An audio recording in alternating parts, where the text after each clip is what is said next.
Hello, children. We are going to listen to a beautiful poem by Robert Frost, an American poet, The Road Not Taken, which describes how choice is inevitable sometimes.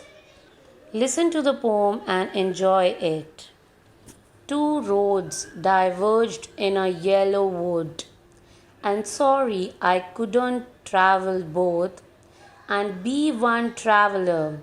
Long I stood, and I looked down one as far as I could to where it went in the undergrowth.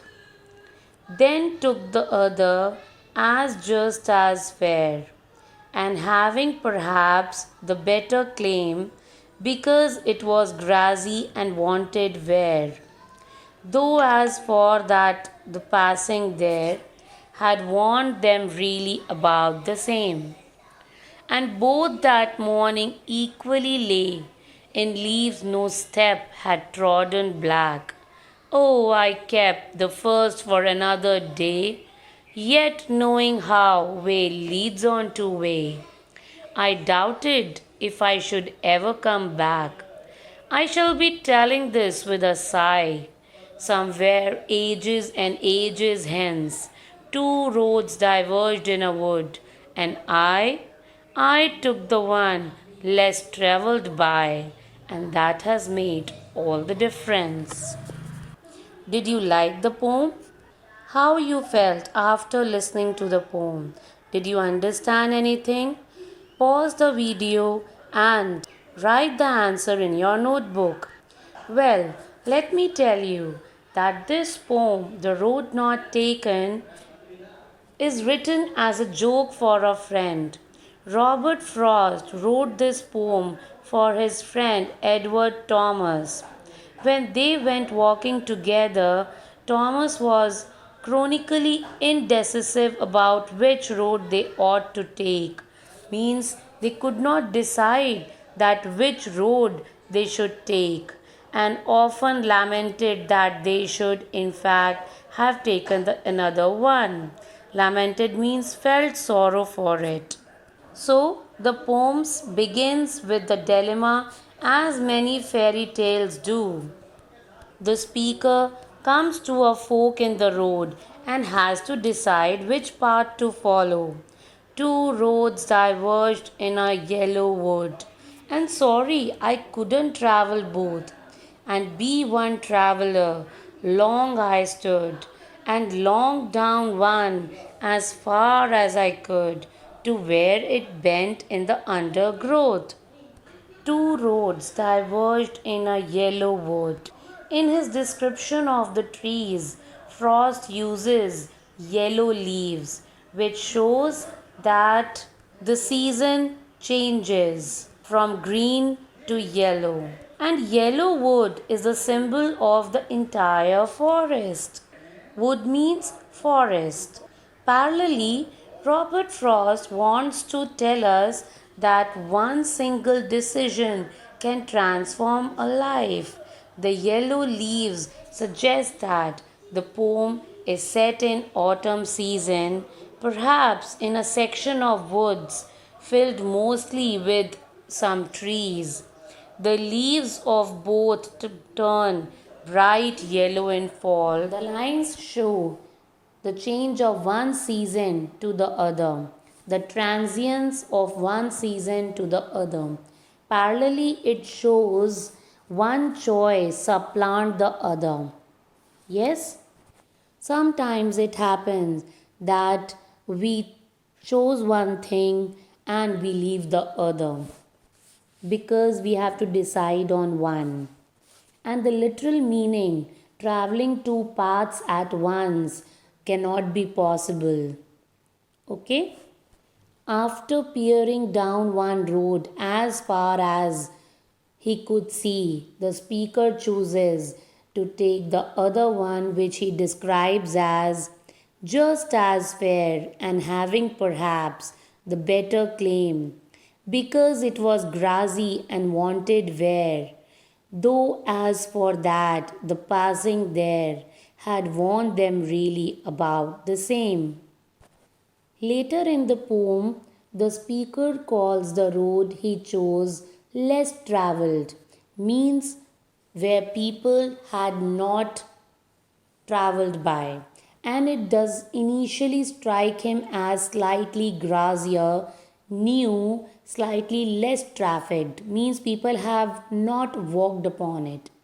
As soon as he makes this decision, however, he again reiterates back, erasing the distinction even as he makes it, though as for that passing there, going there had warned them really about the same. Means if people would go on that road, the same road would be like the first road. Now it's new, but when people start walking upon the road, then definitely it will want wear. Understood? Frost then emphasizes on the two roads that are comparable, that are equally untraveled and carpeted in newly fallen yellow leaves. He says that if we look at both the roads, then both that morning equally lay. There is no difference between the roads. In leaves, no step had trodden black, means the road is covered by leaves, so nobody can make out which road is less traveled by or which road is new one. Here the poet compromises among his choices. Sometimes we want thing A and we want thing B also. But according to the situation, we can either choose A or B. But the desire is we want A and B both. Then what will you do? Will you choose A or B? Because both you cannot have. Yes? So this is the same thing that poet wants to bring out in these lines. The poet says that choosing one road rather than the other as a matter of impulse, it is impossible to speak about the other one clearly. Perhaps the better claim. Suppose the writer chooses road A, and if he has not traveled on road B, how can he make out that what kind of road B is? Definitely. You see, the grass is always greener on the other side. Yes? Yes. Decisions are nobler than whims and fancies, than our imaginations.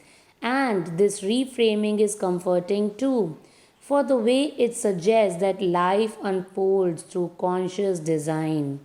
Sometimes our desire is for thing A, but we have to choose B. Sometimes we also confront the situation where we are heard that we have to work according to brain and not heart. Yes? So, all these whims and fancies, all these decisions, we have to decide which way we have to go. However, the poem reveals the design arises out of constructed narrative, means practical decisions and not dramatic actions. You can see that entire poem has been one sentence. How the poet has created the neatness in the lines, the clean division that choice creates. Coming to the next part, oh, I kept the first for another day, sounds something dramatic, right? Whichever road he chooses, the speaker will presumably enjoy a walk filled with pleasant fall foliage, because in the whole forest the leaves are already fallen off.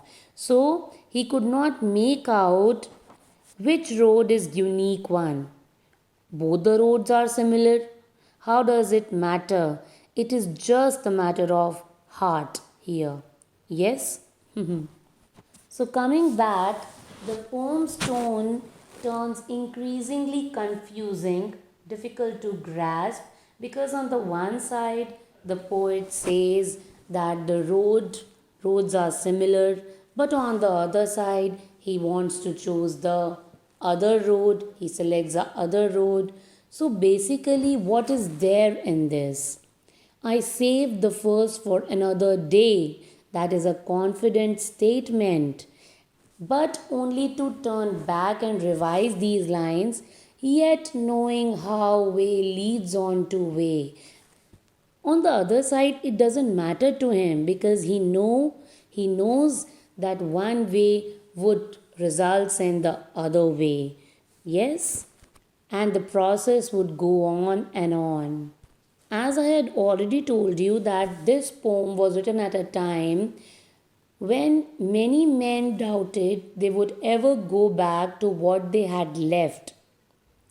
I told you no that he wrote this poem for his friend. He believed that it was serious reflection on the need for decisive action. Sometimes we have to make strict decisions and we have to be firm with our actions. No? Yes. So, the last stanza of the poem stripped off the poem's earlier insistence that the roads are really about the same.